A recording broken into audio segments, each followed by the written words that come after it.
AM and FM WCSR, whenever we are here covering a board, if we know somebody at the game, we try to get them on the radio.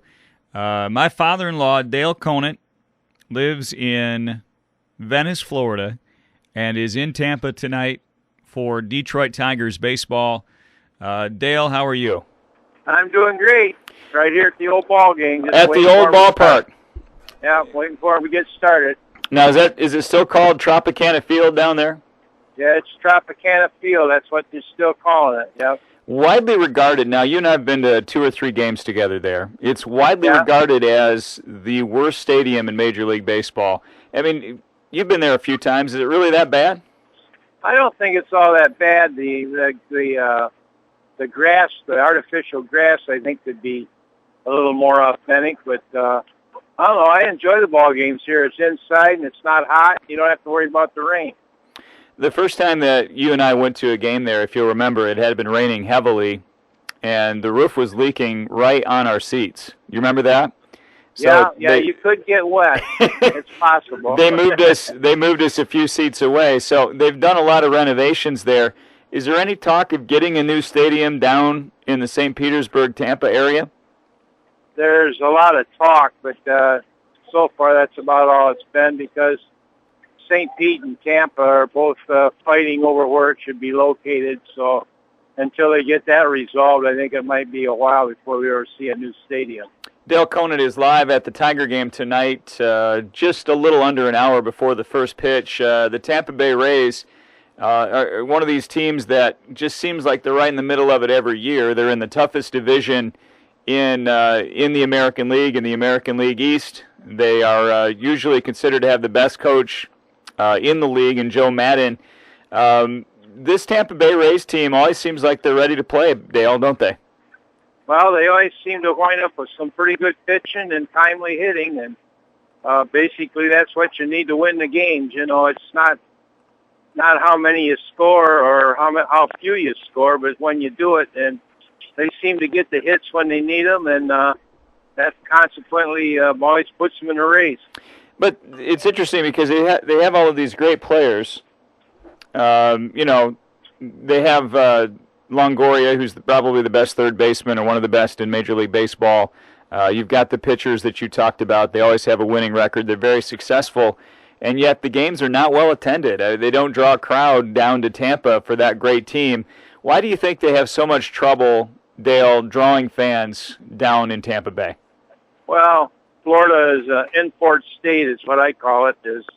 You've got baseball fans, but most of them are from somewhere else, so they always got their preference. That's why I'm at the game tonight, to watch my Tigers, and somebody from the New England states, they come and watch Boston, but it's hard for them to get a core base to actually come to watch the Rays. So that's why it's tough. I don't know if there's a solution to it, but that's the reason, I think.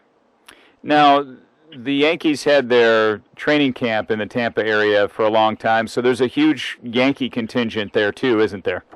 Oh yeah. The Yankees have their spring training here, and so it's always a lot of New York people, a lot of Boston people when they're playing.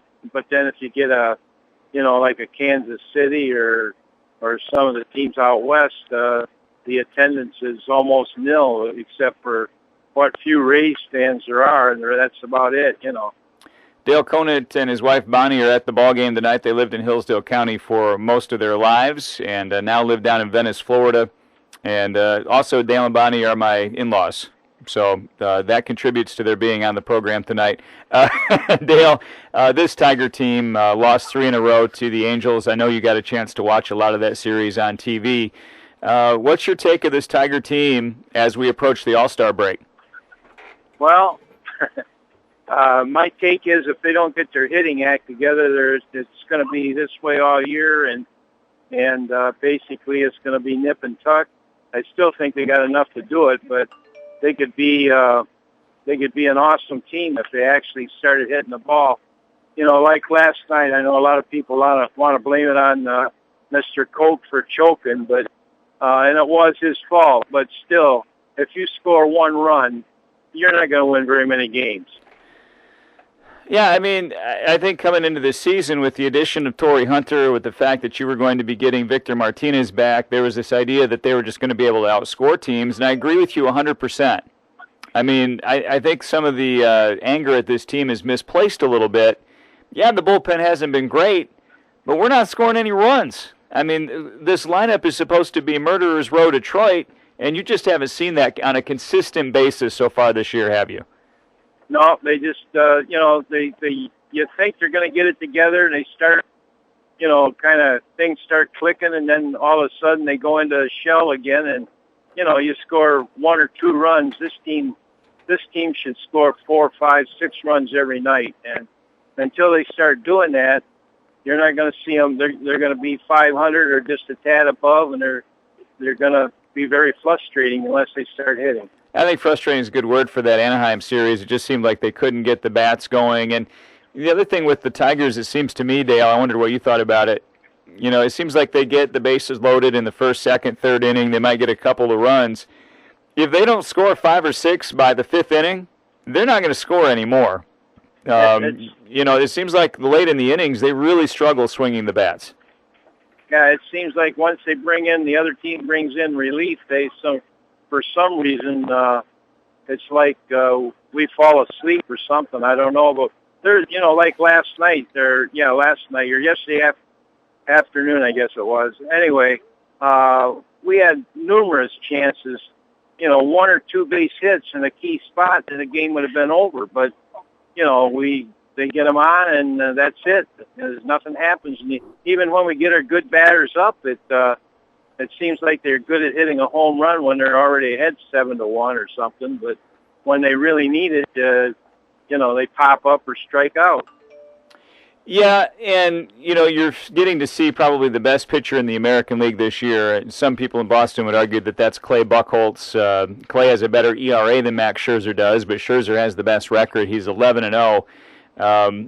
Right now, he's the ace of this team, isn't he? Yes, he is. I don't think there's any question about it. But also, it seems like when he pitches, they figure out a way to score them 6 and 7 runs. And again, yesterday, Fister pitched a good game. And, but it's hard to win when you're getting 1-run support. You can't do it.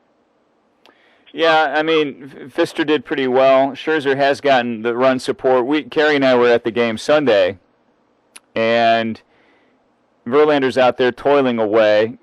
A sharp line drive goes right through Victor Martinez's legs. Another infield single, another single up the middle on the ground. The defense was just kind of shaky, Dale. And then the bullpen comes in, and it's like Gold Glove at every position.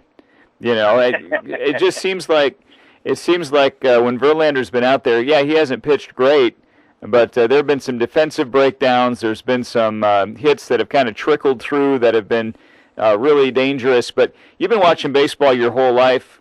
What do you think about Verlander so far this year? Are you concerned about him, or do you think he'll figure it out before it's all said and done? He looks to me like he's searching for a new pitch or a different pitch. And he's just not being able to spot his pitches. But I think he's fine. But I think that he is trying to become a new pitcher by coming up with other pitches other than his strong suit.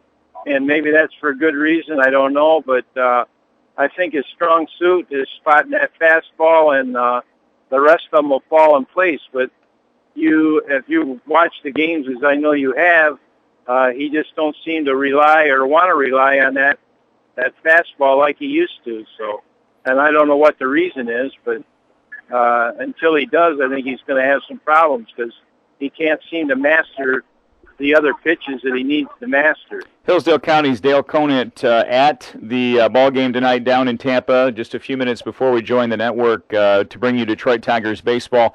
It's Scherzer tonight against Alex Colome, right-handed pitcher for Tampa Bay. He's 1-0 with a 0.00 ERA. Tell us everything about Alex Colome.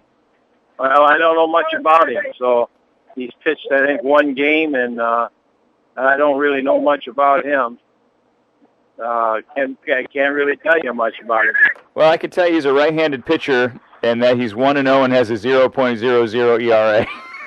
Yeah, That's all I know. Although if you're going to listen to the game tonight, I think a kid that has impressed me so far until they find some holes in his bat, which they probably will. But right now, is this Will Myers? Is it? I believe. He looks awful good. I was here the other night when they played the Blue Jays, and he looks like he's mature way beyond his age.